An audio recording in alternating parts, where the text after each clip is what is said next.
नमस्कार. श्री स्वामी समर्थ अवधूत चिंतन श्री गुरुदेव दत्त. तर बघा मार्गशीर्षचा दुसरा गुरुवार आलेला आहे, जो की मार्गशीर्ष पौर्णिमा दिवशी आलेला आहे. दुसरा मार्गशीर्षचा गुरुवार हा दिवस भगवान विष्णू माता लक्ष्मीची पूजा सेवा करण्यासाठी अत्यंत पवित्र दिवस मानला गेलेला आहे. आणि बघा याच दिवशी बघा दत्त जयंती सुद्धा आलेली आहे. म्हणजेच भगवान विष्णू माता लक्ष्मी आणि दत्त जयंतीची सेवा करण्यासाठी सर्वात महत्त्वपूर्ण दिवस आहे हा. तर बघा या दिवशी माता लक्ष्मी भगवान विष्णूंना प्रसन्न करण्यासाठी आणि त्याहीपेक्षा आपल्या घरात अष्टलक्ष्मीचा वास राहण्यासाठी या सेवा उपाय आपल्याला करायचे आहेत. तर त्याचबद्दल थोडक्यात माहिती असणार आहे, तर व्हिडिओ नक्की कंटिन्यू करा. तर बघा या दिवशी मार्गशीर्ष पौर्णिमा, मार्गशीर्षचा दुसरा गुरुवार, या दिवशी आपल्याला काही उपाय करायचे आहेत जे की माता लक्ष्मीला प्रसन्न करण्यासाठीचे असणार आहेत. तर या दिवशी बघा अगदीच की दत्त जयंती आहे, त्यामुळे अगदीच सकाळी आपण ती सेवा करू शकता. आणि जे काही बघा माता लक्ष्मी भगवान विष्णूंची सेवा ही आपण दिवसभरात कधीही करू शकतो, जे की अगदी 12-12:30 ह्या दरम्यान सुद्धा आपण माता लक्ष्मी भगवान विष्णूंची सेवा करू शकतो. फक्त एवढंच की दत्त महाराजांची सेवा ही 12 ते 12:30 या दरम्यान आपल्याला करता येत नाही. बघा या दिवशी आपल्याला महालक्ष्मी अष्टकमची सेवा करायची आहे. बघा प्रत्येक गुरुवारी किंवा अगदीच मार्गशीर्षच्या पूर्ण महिनाभर आपल्याला आपण महालक्ष्मी अष्टकमची सेवा करत असतो, किंवा काही जण फक्त गुरुवारची सेवाही करत असतील.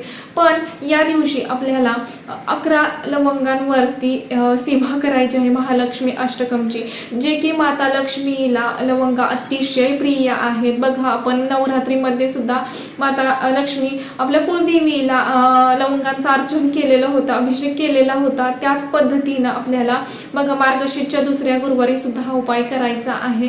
तर बघा अगदीच की तुम्ही 11 लवंगा घ्यायच्या आहेत, पूर्ण बघा फुल असणाऱ्या लवंगा घ्यायच्या आहेत. आणि त्या 11 लवंगा आपल्याला अख्ख्याल्या घ्यायच्या आहेत आणि त्यावरती आपल्याला सेवा करायची आहे. अगदीच की पूजा मांडणी करा, त्यानंतर तुम्हाला सेवेला बसायचं आहे. बघा एक लवंगा आपल्या उजव्या हातामध्ये घ्यायची आहे. त्यानंतर बघा एकदा महालक्ष्मी एकच लवंग आपल्या उजव्या हातावरती घ्यायची, त्यावरती महालक्ष्मी अष्टकम 1 ते 8 ओवींपर्यंत म्हणायचं. तिथून पुढे फलश्रुती असणार आहे. 1 ते 8 ओवींपर्यंत महालक्ष्मी अष्टकम म्हणायचं.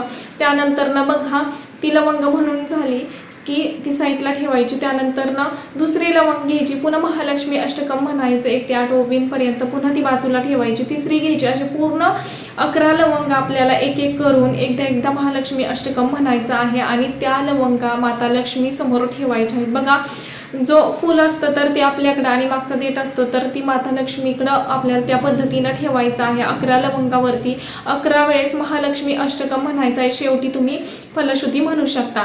त्याचबरोबर येतं की बघा ही सेवा खरंच खूप प्रभावशाली आहे, त्यामुळे नक्की करण्याचा प्रयत्न करा. अगदीच की 10-15 मिनटं खूप झालं ह्या सेवेसाठी. बघा ज्यांचं पाठ आहे त्यांना तर खूप कमी कालावधी लागणार आहे. त्याचबरोबर येतं की या दिवशी बघा आपण प्रत्येक गुरुवारी माता लक्ष्मीला भगवान विष्णूंना खीर अर्पण करत असतो. बघा 4 प्रकारच्या खिरी मी जसं की तुम्हाला मागच्या व्हिडिओमध्ये सुद्धा सांगितलं होतं की अगदीच की तुम्ही शेवयाची खीर करू शकता, रव्याची खीर करू शकता, मखाण्याची खीर करू शकता, तांदळाची खीर करू शकता. तसंच ह्या सुद्धा गुरुवारी आपल्याला त्यापैकी एक खीर माता लक्ष्मीला अर्पण करायची आहे, माता लक्ष्मीला दाखवायची आहे. पण त्याचबरोबर बघा मार्गशीर्ष पौर्णिमा आलेली आहे, त्यामुळे भगवान विष्णूंची सेवा करण्यासाठीचा हा दिवस खरंच खूप महत्त्वाचा आहे. त्यामुळे भगवान विष्णूंना या दिवशी एक नैवेद्य अर्पण करायचा आहे. गूळ आणि चण्याचा नैवेद्य आपल्याला भगवान विष्णूंना अर्पण करायचा आहे. माता लक्ष्मीला खीर अर्पण करायची आहे, जे की तुम्ही कोणतीही खीर बनवू शकता. त्याचबरोबर की भगवान विष्णूंना चणे आणि गूळ ह्याचा नैवेद्य दाखवायचा आहे. आणि त्याचबरोबर बघा खरंच शक्य झालं तुम्हाला जर साधी गाय भेटली तर गूळ, हळद आणि चणे एकत्र करून बघा आपल्या उजव्या हातावरती किंवा अगदीच की आपल्या दोन्ही हात ह्या पद्धतीनं करून आपल्या हातावरती थोडीशी अगदीच की थोडीशी चण्याची डाळ, गूळ आणि हळद एकत्र करून ती आपल्या बघा तुमच्या इथं जर साधी गाय असेल तर तिला खाऊ घालायची आहे. अगदीच खाली ठेवू नका. त्या गायीनं आपले हात खाताना चाटले पाहिजेत या पद्धतीने आपल्याला हा उपाय करायचा आहे। बघा, मार्गशीर्ष पौर्णिमा प्लस मार्गशीर्ष दुसरा गुरुवार आहे, त्यामुळे ही सेवा करायला विसरू नका। ह्यामुळे बघा, जे आपण म्हणतो हातावरच्या ज्या रेषा असतात तर ते आपण आपल्या त्या रेषांवरनं आपलं नशीब ठरत असतं, आपलं भाग्य ठरत असतं। तसंच की बघा, आपल्याही आयुष्यात खूप साऱ्या तुम्हाला संकटांचा सामना करावा लागत आहे। आर्थिक काही ना काही समस्या असतील किंवा वारंवार काही ना काही एक झालं की एक संकट जर तुमच्या मागे जर लागला असेल तर नक्की हा उपाय करा। साध्या गाईला तुम्ही डाळ गुळ हळद मिश्रित ते खाऊ घाला आणि त्या गाईनं आपला हात चाटले पाहिजेत। ह्या पद्धतीनं आपल्याला ते खाऊ घालायचं आहे। त्याचबरोबर येतं की बघा, हा उपाय अगदीच गुरुवारी तुम्ही अख्ख्या दिवसभरात कधीही करू शकता, अगदी संध्याकाळी सुद्धा हा उपाय तुम्ही करू शकता। ज्यांना शक्य असेल त्यांनी हे सर्व काही उपाय करायला विसरू नका। त्याचबरोबर येतं की एक दीपदान सुद्धा आपल्याला करायचा आहे, जो की कुठे तर बघा, एक दीपदान आपल्याला तुमच्याही जवळपास कुठे पिंपळ वृक्ष असेल तर तिथं आपल्याला एक दीपदान करायचं आहे। त्याचबरोबर बघा, आपण मार्गशीर्ष माता लक्ष्मीची पूजा मांडणी करणार आहोत महालक्ष्मीची, तर आपल्याला तिथं सुद्धा एक तुपाचा दिवा लावायचा आहे। अगदीच की जसं की आपण लक्ष्मीच्या स्वागतासाठी करतो त्याच पद्धतीने लक्ष्मीची पावलं काढत कुंकवाने न्यायची आहेत। आपल्या मुख्य दरवाजाजवळ सुद्धा एक तुपाचा दिवा आपल्याला लावायचा आहे। अगदी तुम्ही सकाळी लावा किंवा संध्याकाळी लावा, पण लावायचा आहे। आणि एक दिवा आपल्याला बघा, एक दीपदान अगदीच की तुम्ही कणकेचा दिवा करून घ्या, त्यामध्ये अगदी हळद टाकावी आणि दिवा बनवून न्यायचा। एक बघा, कणकेचा दिवा किंवा अगदीच मातीचा दिवा नेला आपण, ती नेली तरी सुद्धा काहीच हरकत नाहीये। पिंपळ वृक्षापाशी आपल्याला एक दीपदान करायचं असतं। अगदीच तिळाचं तेल असेल अतिउत्तम, किंवा अगदीच की तिथं तुम्ही साधं तेल सुद्धा वापरू शकता। 2 वातीची मिळून एक वात करायची, खाली अगदीच जमिनीवरती तो दिवा ठेवू नका, थोडेसे तांदूळ न्या, खाली तांदूळ ठेवा आणि त्यानंतरनं तो दिवा ठेवून त्यावरती तिळाचं तेल आणि 2 वातीची मिळून एक वात करायची आहे आणि तिथं आपल्याला एक म्हणजे दीपदान करायचं आहे। आणि बघा, दीपदान करत असताना अगदीच दिवा प्रज्वलित झाल्यानंतर आपल्याला ओम नमो भगवते वासुदेवाय, ओम नमो भगवते वासुदेवाय ह्या मंत्राचा जास्तीत जास्त मंत्रजाप तुम्ही तिथं करायचा आहे, पिंपळ वृक्षाखाली बसून, किंवा अगदीच की पिंपळ वृक्षाला 5, 7 किंवा 11 प्रदक्षिणा घालत सुद्धा तुम्ही ओम नमो भगवते वासुदेवाय, ओम नमो भगवते वासुदेवाय या मंत्राचा सुद्धा नामजप करू शकता। या दिवशी बघा, मार्गशीर्ष पौर्णिमा आहे आणि या दिवशी हा उपायाला तेवढंच महत्त्व आहे। भगवान विष्णूंना प्रसन्न करण्यासाठी आपल्याला हा उपाय करायचा आहे। माता लक्ष्मीला प्रसन्न करण्यासाठी आपल्याला हे उपाय करायचे आहेत बघा।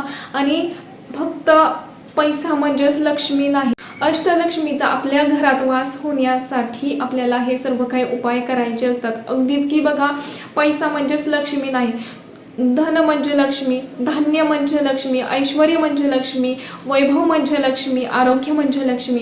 ह्या अष्टलक्ष्मीचा वास आपल्या घरात राहण्यासाठी आपल्याला हे उपाय करायचेच आहेत। त्यामुळे अगदीच तुम्ही दिवसभरात कधीही हे उपाय करू शकता। बघा, गाईला सुद्धा तुम्ही हे खाऊ घालायचं आहे। पिंपळ वृक्षाच्या खाली सुद्धा तुम्हाला एक दिवा लावायचा, शक्य असेल तर तिथं तुम्ही विष्णू सहस्त्रनामावली किंवा विष्णू सहस्त्रनामचं सुद्धा या दिवशी नक्कीच पठण करू शकता, किंवा ओम विष्णवे नमः, ओम विष्णवे नमः या मंत्राचा सुद्धा जास्तीत जास्त नामजप करू शकता।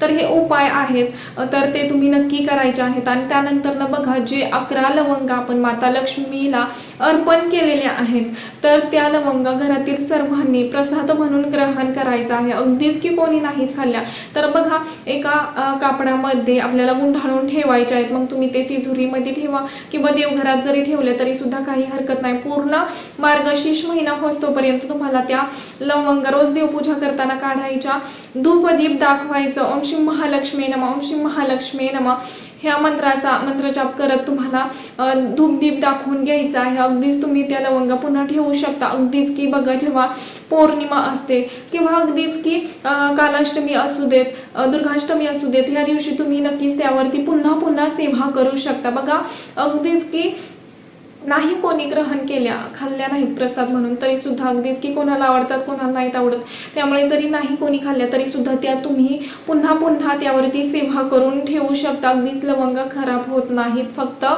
ते फूल व्यवस्थित राहील या पद्धतीने आपल्याला ठेवायचे आहेत। अख्ख्यालेच त्या लवंगा घ्यायच्या आहेत, या पद्धतीनेच आपल्याला सेवा करायची आहे। तर तुम्हाला नक्कीच समजलं असेल, ह्या सेवा मार्गशीर्षच्या पौर्णिमेला नक्की आवर्जून करा। माता लक्ष्मीला प्रसन्न करण्यासाठी ह्या सेवेने बघा घरात सुख शांती समाधान नांदते।